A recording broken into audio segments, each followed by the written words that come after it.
4 नवंबर को हरिहर मिलन का उत्सव है। शाम को 6 बजे बाबा का हरिहर मिलन होता है। शाम के समय आसपास के गांव के लोग, आसपास के शहर के लोग आते हैं, हरिहर मिलन का दर्शन करते हैं, सुख पाते हैं, दीपदान करते हैं कुबेरेश्वर बाबा की धरा। और ये आज से नहीं, कई वर्षों से नियम से चला आ रहा है, कई वर्षों से पुराना चल। आप जितने भी ऑनलाइन कथा सुन रहे हो, आपसे निवेदन है वैकुंठ चतुर्दशी के दिन अपने शिवालय में, घर के आसपास में दीपदान जरूर करो, दीप अवश्य लगाओ। हरिहर मिलन का उत्सव बन सके तो रात्रि के समय पर जिनकी नेत्रों की ज्योति चली जाती है, आंखों से दिखता नहीं है, उसका उपाय भी वैकुंठ चतुर्दशी के दिन अवश्य करें हरिहर मिलन का। जो बच्चा पढ़ने में कमजोर होता है उसके लिए भी उपाय YouTube पर डला हुआ है, हमारे गूगल पर डला हुआ है। और हम समिति से भी कहेंगे, कुबेरेश्वर धाम विठले सेवा समिति से, कि सोशल मीडिया पर जो भी वैकुंठ चतुर्दशी के उपाय हैं वो हमारे लिंक पर अवश्य डालें और हमारे YouTube गूगल पे अवश्य डालें, जिससे जनमानस को वो प्राप्त हो और लोग उस उपाय को कर सकें। केवल एक दिन वैकुंठ चतुर्दशी का ऐसा होता है जिस दिन शालिग्राम भगवान को रात्रि के समय पर, हरिहर मिलन के समय पर भगवान शिव जी को तुलसा चढ़ती है और भगवान शालिग्राम भगवान को बेलपत्र चढ़ती है, और वो तुलसा और बेलपत्र को शहद की शीशी में भर कर रखा जाता है। फिर उस शहद को जो बच्चा विद्वान नहीं है, पढ़ने में कमजोर है, उसको दिया जाता है। कई लोग उसको नेत्रों में लगाकर नेत्र ज्योति को बढ़ाते हैं। बड़ी महत्ता हरिहर मिलन की महत्वता का वर्णन। शिव शंकर अपने पूर्व कर्म का भोग मनुष्य को भोगना ही पड़ता है, ये शिवपुराण कर रही है। अच्छा कर्म करा, चुईया का जन्म पाया, चुईया का जन्म पाकर भी अच्छा काम कर दिया। दिए में जल पीने के लिए गई थी और उससे उसके मुख से बत्ती बढ़ गई, दिया और तेज प्रज्वलित हो गया। उसका पुण्य ये मिला कि विदर्भ राज के घर में ललिता बनकर जन्म ली, बेटी बनकर राजा के घर में विवाह हो गया, राजा के घर में भी श्रेष्ठ रानी बन गई। ये पूर्व का कोई सुख होता है जो हमको मिला। और हम आप सबको साधुवाद दे, ना जाने कौन सा पुण्य आपने अपनी जिंदगी में करा होगा, जो कार्तिक के महीने में गोपाष्टमी के दिन आज आपको यहाँ शिव महापुराण की कथा सुनना, गौ माता का दर्शन करना, दान करना, पुण्य करना, अन्नकूट महाप्रसाद को ग्रहण करना, अन्नकूट का दर्शन करना, ये सब आपको मिल रहा है, सब कुछ आपको प्राप्त होगा। कितने शिव भक्त अन्नकूट प्रसाद के लिए कोई चावल लेकर आया, कोई गेहूं लेकर आया, कोई ने भेंट दान करा, कोई ने ऑनलाइन दान करा, सबने अन्नकूट है, बाबा का अन्नकूट है, आज बाबा का अन्नकूट, सबने अपने हिसाब से दिया। आपका एक बेलपत्र भी अगर कुबेरेश्वर धाम पर लगा है तो वो सुख देने वाले, आनंद। धाम पर बैठकर आपने जो 108 बार श्री शिवाय नमस्तुभ्यम कहा, उसको पुण्यदायक है आपके कार्तिक। सुन लो जितने लोग आस्था पर कथा सुन रहे हैं, जितने फेसबुक पर सुन रहे हैं, और जितने लोग हरिहर मिलन का दिन, वैकुंठ चतुर्दशी का दिन, अगर कथा तक पहुंच जाओ तो अच्छी बात, टीवी के सामने भी बैठ गए तो अच्छी बात, मोबाइल के सम्मुख में भी सुन ली तो बहुत अच्छी बात। पर जो भीकन गांव तक भी नहीं पहुंचा तो कम से कम कोई गांव का व्यक्ति अगर कथा सुनकर निकल कर जाए तो उसका केवल दीदार कर लेना, दर्शन कर लेना, उतने में वैकुंठ का मार्ग खुल जाए। बहुत धनेश्वर ने पूछा, मैंने कौन सा पुण्य करा था जो मुझे वैकुंठ का द्वार खुला मिला? चित्रगुप्त महाराज ने कहा, धनेश्वर ब्राह्मण, तुमने पाप तो इतना करा था कि तुमको नरक भोगना था। केवल वैकुंठ चतुर्दशी के दिन स्नान कर कर आ रहे व्यक्ति का, शिवजी पे जल चढ़ाते हुए आ रहे व्यक्ति का मुख का दर्शन कर लिया था। इसलिए वैकुंठ चतुर्दशी हरिहर मिलन का दिन है।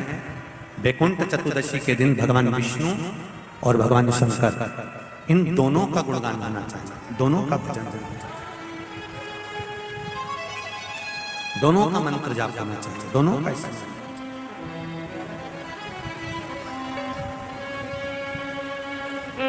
आप सबसे निवेदन है, कल हरिहर मिलन के दिन आपके घर में शिवलिंग होगा और लड्डू गोपाल होंगे। रात्रि के समय पर, शाम को नहीं, मध्य रात्रि, अगर नींद खुली रहे तो 11 बजे के बाद में, रात्रि को 11 के बाद अगर नींद खुली रहे, नींद नहीं खुली रहे तो फिर तुम रात को 8-9 बजे चढ़ा के भी सो जाओ तो कोई बात नहीं हो, भगवान तो बोलेगा। शंकर भगवान पर पहले बेलपत्री चढ़ाना, लड्डू गोपाल के सामने तुलसी का दल चढ़ाना,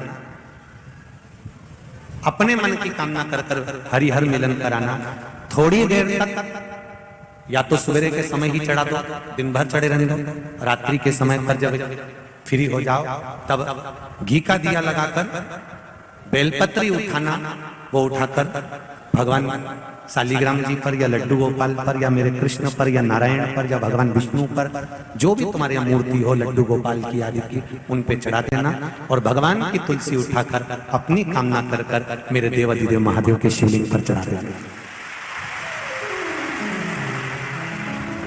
रात्रि को ही हो सके तो ब्रह्म मुहूर्त तक, अगर नींद खुली रहे तो उठा लेना, नींद खुले तो रात को ही, रात्रि के समय ही उस बेलपत्री और तुलसी को संभाल के रख लेना।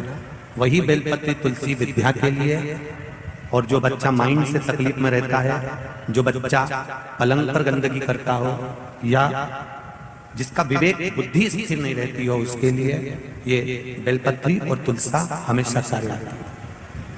कल वही बैकुंठ चतुर्दशी, उसका दर्शन आप भाव से आनंद से अपने अपने घरों में करें, भक्ति के साथ, आनंद के साथ। तो दर्शन चक्र भगवान विष्णु को दे दिया था और भगवान विष्णु ने अपना नेत्र भगवान शंकर को दे दिया था। तब भगवान विष्णु ने कहा था देवऋषि नारद से, नारद पूरे वर्ष में केवल एक दिन ऐसा रहेगा बैकुंठ चतुर्दशी का, जिस दिन मेरा दरवाजा 24 घंटे खुला रहेगा, जो पापी से पापी जीव है वो भी प्रवेश करेगा। ये बैकुंठ, प्रयास करो कल शिव जी के मंदिर में जाकर एक लोटा जल अवश्य चढ़ाना, भगवान नारायण का स्मरण करें, राम नाम कृष्ण नाम शिव नाम, भगवान की भक्ति का भजन कीर्तन करें। कार्तिक के महीने में जो दीपदान होता है, माताएं सवेरे घाट पर स्नान करने जाती हैं तो वहां दिया लगाती हैं, शाम को तुलसी का क्यारा, दरवाजा सब दूर दीपदान होता है।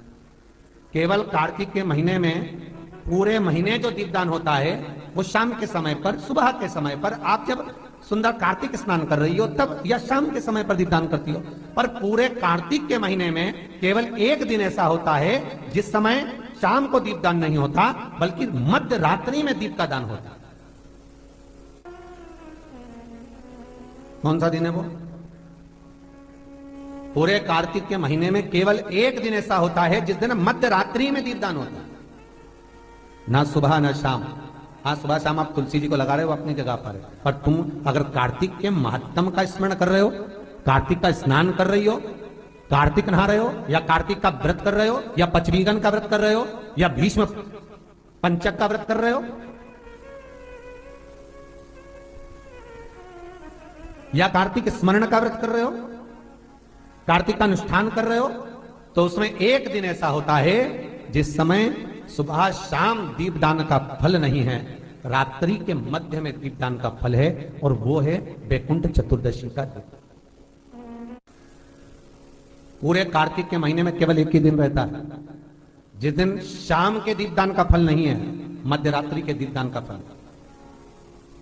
दीपावली पर जो दिए लगाए वो 11 दिए, 21 दिए, 5 दिए, 7 दिए, ऐसे लगाए जाते हैं। एकादशी के दिन जो दीपदान करा उसमें 11 दिए, 7 दिए, 21 दिए, ऐसा दीपदान होता है। पर बैकुंठ चतुर्दशी का जो दिन है महाराज, इस दिन रात्रि को 11 बजे से लेकर 12:30 के बीच में दीपदान होता है, और 14 दिए का दान होता है महाराज। इसमें 14 दीप का,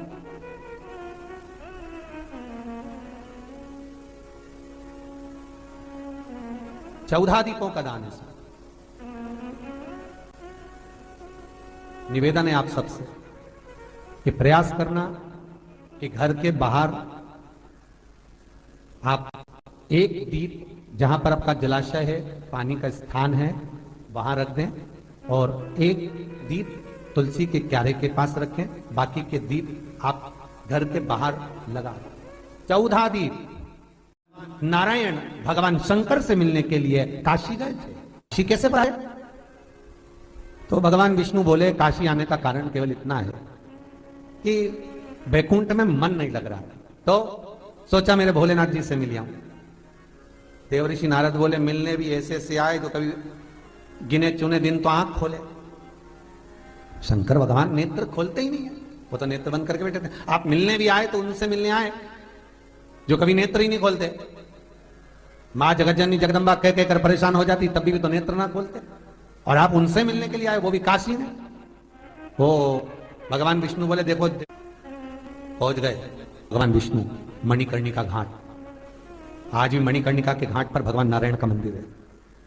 भगवान विष्णु मणिकर्णिका घाट पहुंच गए और मणिकर्णिका पर जाकर भगवान विष्णु ने एक कंकर उठाया, उसको घाट पर रखा और भगवान विष्णु उसकी आराधना में लीन हो गए। बैकुंठ चतुर्दशी का दिन भगवान विष्णु इतनी आराधना में लीन हुए, इतने लीन हो गए कि कब दिन निकल गया, कब शाम हो गई, बस केवल कंकर को देखते रहे और गंगा का जल छोड़ते रहे।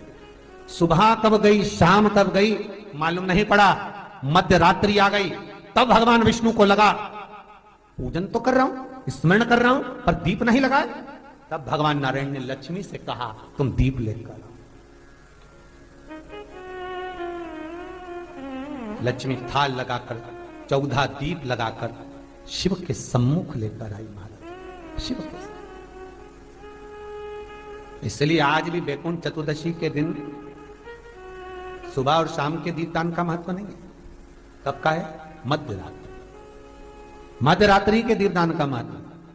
और मध्यरात्रि के समय, मध्यरात्रि के अनुकूल में मां जब भगवान भूल गए तब लक्ष्मी जी दीप लेकर आई, प्रज्वलित किया। भगवान शंकर वहीं पर सम्मुख प्रकट हो गए। तब जैसे देवऋषि नारद ने कहा था कि कंकर में शंकर है, भगवान विष्णु ने देवऋषि नारद को हृदय से लगाया था, तब भगवान नारायण के सामने शिव प्रसन्न होकर भगवान नारायण को गले से लगाते हैं। इसको हमारे हिंदू धर्म में हरि हर मिलन कहते हैं। इसलिए बैकुंठ चतुर्दशी के दिन हरि हर मिलन, हरि हर मिलन बैकुंठ चतुर्दशी। महाराज निवेदन करूंगा, जिसकी किडनी गड़बड़ हो गई हो, जिसका लीवर गड़बड़ हो गया हो, जिसको डायलिसिस चल रहा हो और छूट नहीं रहा हो, बैकुंठ चतुर्दशी के दिन नदी के घाट पर, नदी, तालाब, सरोवर, कुआं, बावड़ी जो हो, उसके तट पर 14 दीप लगाकर, पीपल के पत्ते पर शहद डालकर और उसमें एक काली मिर्ची शंकर जी का नाम डालकर बोलकर उसमें चढ़ा दें। उसी पत्ते की काली मिर्ची, थोड़ा सा शहद घाट पर डाल दें और उस पत्ते को घर पर लेकर आ जाए। जिसको डॉक्टर ने कह दिया डायलिसिस होगा, किडनी लीवर गड़बड़ हो रहे हैं, बैकुंठ चतुर्दशी के दिन रात्रि को 14 दीप लगाकर जब घाट से आए, जिस व्यक्ति को रोग है, बीमारी है, उसको वो पत्ते समेत चटा दें घर। और फिर जाकर आप 8 दिन 10 दिन बाद जांच करवाओ, आपको उसका फल प्राप्त हो जाए। और विश्वास रखकर, क्योंकि हरि और हर मिलन कोई साधारण नहीं है। बैकुंठ चतुर्दशी, कार्तिक के महीने की जो बैकुंठ चतुर्दशी है, उसका जो फल है,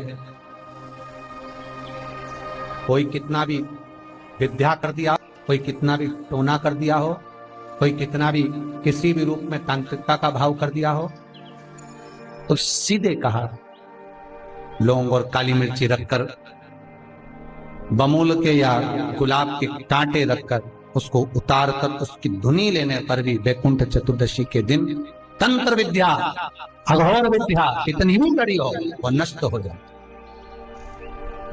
वो समाप्त, सुख समाई। जिस व्यक्ति की बीमारियां समाप्त नहीं हो रही हो, लगातार बीमारियां घेरे हुए हैं और बीमारियां चल रही हो, बहुत बीमारियां चल, एक बीमारी से निपटे, दूसरी लग गई, दूसरी बीमारी से निपटे, तीसरी लग गई, तीसरी से निपटे, चौथी लग गई। महाराज बैकुंठ चतुर्दशी के दिन जब भगवान नारायण मणिकर्णिका के घाट पर पहुंचते हैं, तंत्र विद्या, देव विद्या, अघोर विद्या, रतन विद्या, सारी विद्याओं का स्मरण बैकुंठ चतुर्दशी के दिन अच्छी अच्छी विद्या सब नारायण और शिव का स्मरण करती है। हमारे भगवान विष्णु और भगवान शंकर का स्मरण, अच्छी अच्छी विद्या, तो शास्त्र कहता है जिसको बहुत रोग हो, एक रोग मिटा दूसरा चालू, दूसरा रोग मिटा तीसरा चालू, तीसरा रोग मिटा चौथा चालू, चौथा रोग मिटा पांचवा चालू, बहुत रोग से ग्रस्त है, कुछ ना करिए, एक काम करिए, 7 काली मिर्ची लो, 5 लौंग लो और 5 बमूल के कांटे, बमूल के वृक्ष के जो कांटे होते हैं, अगर बमूल के वृक्ष के कांटे ना मिले तो गुलाब के कांटे ले लें। कांटे लेकर उसको एक लाल पोटली में, एक लाल कपड़े में, छोटे से टुकड़े में उसको बांधकर, जो व्यक्ति बीमार है उसके ऊपर से हरि और हर का, भगवान शंकर का मूल मंत्र का स्मरण कर, अगर कोई मंत्र ना हो तो श्री शिवाय नमस्तुभ्यम और ओम नमो भगवते वासुदेवाय इसका स्मरण कर आप 21 बार उतार कर उसी व्यक्ति के सामने बाहर, घर के बाहर उस पोटली को जला दीजिए। उसकी धुआं उस जीव को लगने से जो निरंतर बीमार पड़ रहा है, निरंतर बीमारियां धीरे धीरे छूटने लगेगी। 14 दीप, क्योंकि बैकुंठ चतुर्दशी के दिन, हरिहर मिलन के दिन सुबह और शाम को जो दीप दान करा उसका प्रमाण भले ना है, परंतु रात्रि को जो दीप दान का प्रमाण है वह जीवन का सुख देगा। बैकुंठ चतुर्दशी का ये उपाय अवश्य करिए।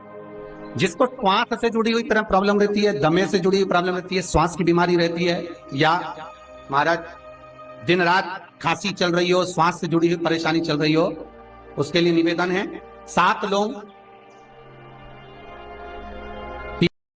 पीपल के पत्ते पर रख लीजिए और घर के बाहर 5 दिए घी के लगा दीजिए। जिस व्यक्ति को श्वास ज्यादा चलती हो, खांसी ज्यादा चल रही हो, दमा भरा रहा हो, उसके लिए बैकुंठ चतुर्दशी का ये उपाय अवश्य करिए। 5 लौंग या 7 लौंग या 11 लौंग या 21 लौंग, जितनी आप निरंतर एक लौंग कर कर खाना है, जितने दिन आप खा सकते हैं, पीपल के पत्ते पर रख दें। और बैकुंठ चतुर्दशी का जो मूल मंत्र है उस मंत्र को आप लिख लीजिए, उस मंत्र का स्मरण करिएगा। ओम हीम, हा उस पे ई की मात्रा, हम की बिंदी, हीम। ओम हरिणाक्षाय, हरिणाक्षाय नमः शिवाय। एक बार सब हमारे साथ में बोलें, ओम हीम ओम हरिणाक्षाय नमः शिवाय। बस इस मूल मंत्र जो स्कंद पुराण में बैकुंठ चतुर्दशी का मूल मंत्र कहा गया है, इस मंत्र का 21 बार स्मरण कर कर लौंग को उठा लें और उस लौंग को वापिस लेकर आ जाएं। एक लौंग कर कर सुबह या शाम में कभी भी खाना प्रारंभ कर दे, धीरे धीरे दमे की बीमारी में, खांसी में, श्वास में आराम मिलना प्रारंभ हो जाता है।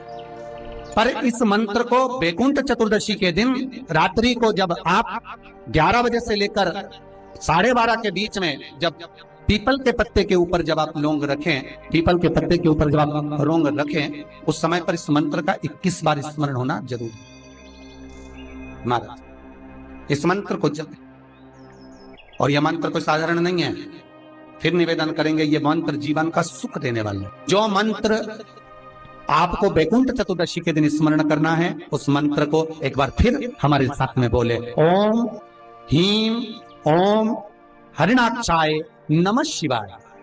ओम हीम ओम हरिणाक्षाय नमः शिवाय। इस मंत्र का स्मरण जीवन का सुख देगा।